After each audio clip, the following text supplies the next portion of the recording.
जय हिंद फ्रेंड्स, जय हिंद फ्रेंड्स, जय हिंद। नींद बड़ी प्यारी चीज, बहुत ही प्यारी। और आजकल तो लोग 8 घंटे, 10 घंटे, 12 घंटे सोते हैं। उसकी वजह क्या है? मेजॉरिटी लोगों की नींद पूरी ही नहीं होती, टूटती रहती है बीच बीच में। इतनी अंदर अस्थिरता है। पहली बात तो जल्दी आती ही नहीं, पहली बात तो जल्दी आती ही नहीं। रात भर करवट इधर उधर लेते रहते हैं, मन ऐसे ऐसे चलता रहता है, ऐसे ऐसे। एक साइड में मन चल रहा, पहले साइड में कि आईएएस बन गए, मंत्री जी की बेटी शादी हो गई, पूरा गांव सामने आके सर झुका दिया, तो खूब चौड़े होके लेटे। और फिर मन पलट के दूसरी तरफ चला जाता है कि आईएएस नहीं बन पाए, माँ बाप भगा दिए, भीख मांग रहे हैं, तो सिकुड़ के लेट गए। ऐसे काफी देर तक रात में यह प्रक्रिया चलती रहती है। आजकल लोग थक कर सोते हैं, मेजॉरिटी।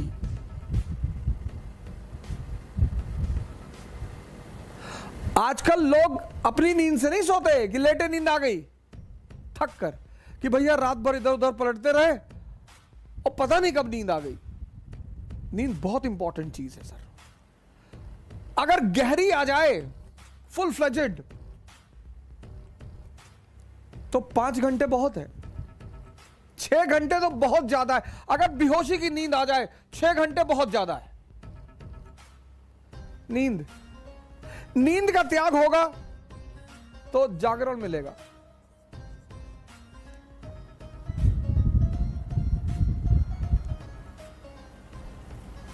लेकिन हर त्याग के साथ, हर सुबह आप उठना चाहते हैं, 5 बजे आपकी नींद खुली, 6 बजे आपकी सुबह नींद खुली, उठिए मत, एक बैग जबरदस्ती मत करिए, रुके रहिए, बिस्तर पर रुके रहिए, आंख बंद रखिए, कोई बगावत मत करिए। आपका मन तुरंत 2 भागों में बढ़ जाएगा।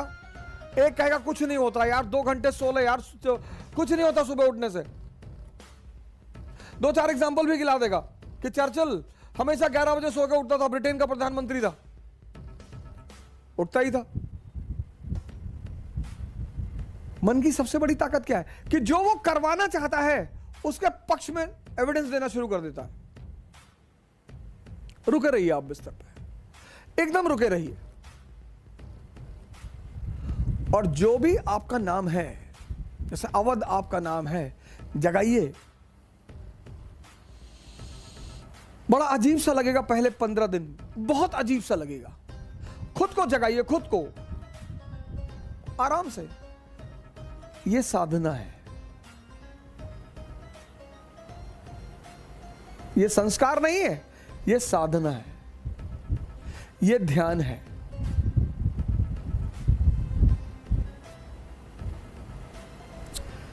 संस्कार से जो चीजें होती हैं वो हैबिचुअल बनाती हैं आदमी को। कि मौलाना साहब 2 बजे की नमाज पढ़ने जाते, हैबिचुअल है। लेकिन साधना क्या करता है, ध्यान क्या करता है कि आपकी जो इंटरनल एनर्जी है उसको कन्वर्ट करना शुरू कर देता है, और उससे आपके अंदर ताकत का संचार होने लगता है। आप इंटरनली पावरफुल होने लगते हैं।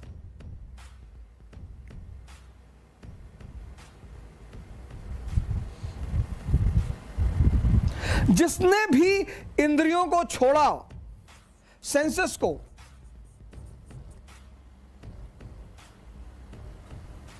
उसको साधना करनी पड़ी।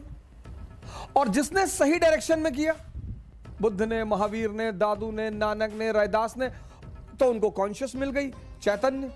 और जिसको भी चैतन्य मिला,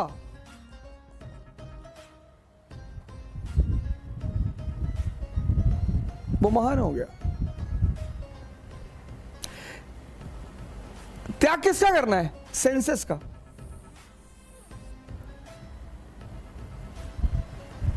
लेकिन त्याग के साथ तपस्या, साधना करनी पड़ेगी, ध्यान करना पड़ेगा। अब खाना खाने बैठे, चिकन बहुत पसंद है, चावल बहुत पसंद है, बहुत पसंद है, कोई बात नहीं, आप एक्सपेरिमेंट करिए, खाना रखिए सामने और जागरूक हो जाइए, सांसों पे आइए, बस जागरूक, अलर्ट हो जाइए। अपने आप को खाने से अलग कर लीजिए। वो जो उत्तेजना थी वो कन्वर्ट हो जाएगी। जितने लोग उत्तेजना में खाना खाते हैं, कुछ भी करते हैं, एक तो ज्यादा खाते हैं और दूसरा खाते ही चले जाते हैं।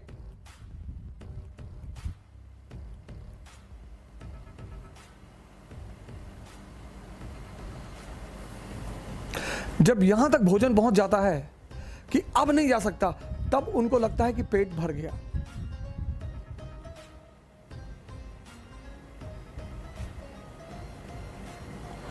अगर आप बेहोशी का त्याग करें, बेहोशी बहुसंख्यक लोगों को है सर, नहीं तो इतना आसान है सिगरेट पीना। पैकेट पे लिखा हुआ है cigarette smoking is dangerous to health, पहली लाइन। दूसरी स्टैच्यूटरी वार्निंग में लिखा हुआ है tobacco can may cause cancer. तीसरी बात, लंग्स की फोटो बना दी है। तीन चीज, कोई विटामिन नहीं, कोई यूजफुल चीज नहीं। ये बेहोशी नहीं है। बेहोशी का मतलब ये नहीं सिर्फ आंख बंद करके बेहोशी, आंख खुली होकर भी बेहोशी होती है।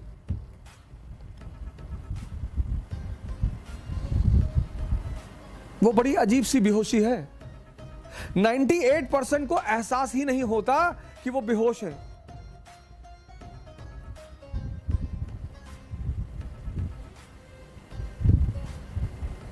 सिगरेट का सबसे बड़ा एग्जाम्पल है। एक ऐसा उत्पाद है दुनिया का जो कीमती है, बड़े पैमाने पर बिकने वाला है और जिसका कोई फायदा ही नहीं है।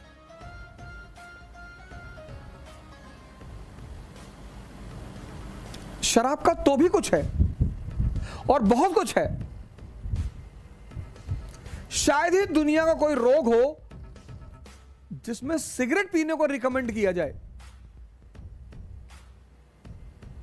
दुनिया के कई सारे रोग हैं जिसमें शराब को रिकमेंड किया जाता है।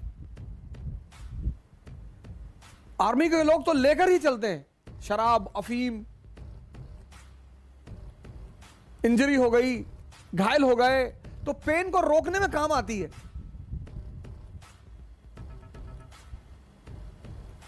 बेहोशी का त्याग और होश की उपलब्धि होगी। लेकिन एक त्याग के साथ यही सिर्फ त्याग नहीं, तपस्या भी।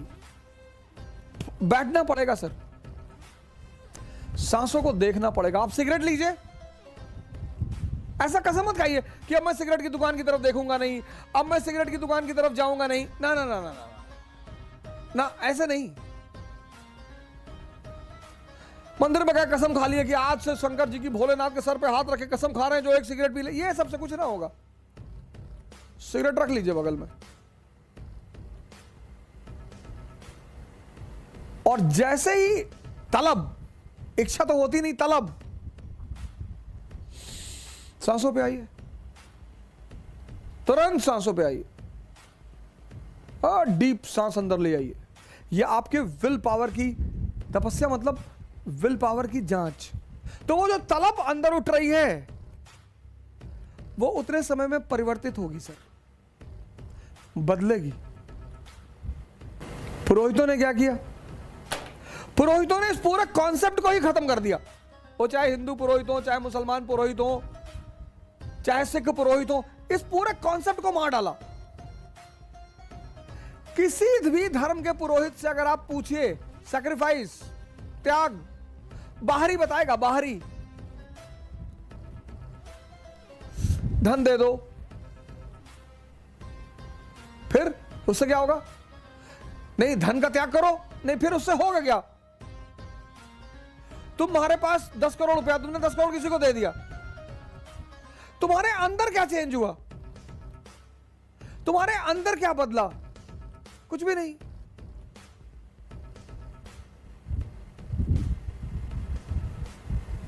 तुम्हारा मकान है, तुमने उसे दे दिया, तुम्हारे अंदर क्या चेंज हुआ? कुछ भी नहीं। इसीलिए तो पुरोहितों के बताए हुए रास्ते पर परिणाम नहीं मिलते, क्योंकि पुरोहित धर्म के स्कूल टीचर हैं। इनका थ्योरेटिकल पार्ट बहुत स्ट्रांग है, तथ्यात्मक जानकारी बहुत ज्यादा है, और वो तथ्यात्मक जानकारी इतनी ज्यादा है कि लोग उसी से प्रभावित हो जाते हैं। संत जो हैं वो धर्म के वैज्ञानिक हैं। पुरोहित के रास्ते पे अगर आप चलेंगे ना तो मेहनत करना ही नहीं है। इसीलिए तो पुरोहितों के प्रति लोगों का बड़ा लगाव है। हर चीज की व्यवस्था है, हर चीज। केले का पत्ता ले आओ, नहीं है, अच्छा नहीं है तो बेल का पत्ता ले आओ, नहीं है, अच्छा नहीं है तो आम का ही ले आओ। हर चीज का रिप्लेसमेंट है, संतों के पास नहीं है। संतों की कंडीशन है, कबीरा खड़ा बाजार में लिए लुगाठी हाथ, और जो घर जाले अपना सो चले हमारे साथ। सिंपल, वहां कोई समझौता है ही नहीं। तो त्याग जो है, त्याग सैक्रिफाइस और तपस्या। त्याग किसका? मैंने कहा स्वाद का।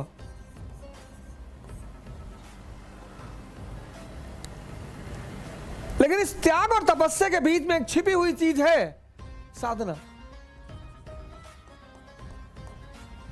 उसी को हम ध्यान कहते हैं। ये हिडन है, हिडन। ये किसी को दिखाई नहीं पड़ेगी, और ये कन्वर्ट होकर आपको सेहत दे देगी। आपकी अंदरूनी ताकत बढ़ गई।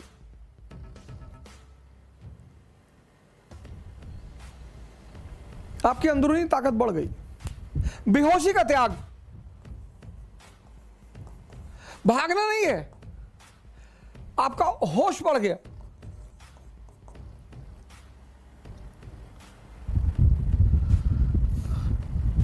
जब भी तुम त्याग करोगे और साधना करोगे तो बदले में कोई बड़ी चीज मिलेगी। यह नियम है, और इस नियम का कोई अपवाद नहीं है।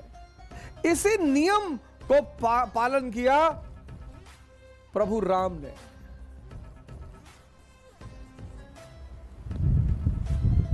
किया तो त्याग किया, किसका? राजगद्दी का। लेकिन ऐसा नहीं त्याग करके चले गए कि अब कभी नहीं आएंगे, हम राजा नहीं बैठेंगे, कभी गद्दी पर नहीं बैठेंगे। ना ना ना ना, त्याग किया, 14 साल के लिए चले गए, साधना की। प्रभु राम की जो राजगद्दी का त्याग है, थ्रोन और भगवान के बीच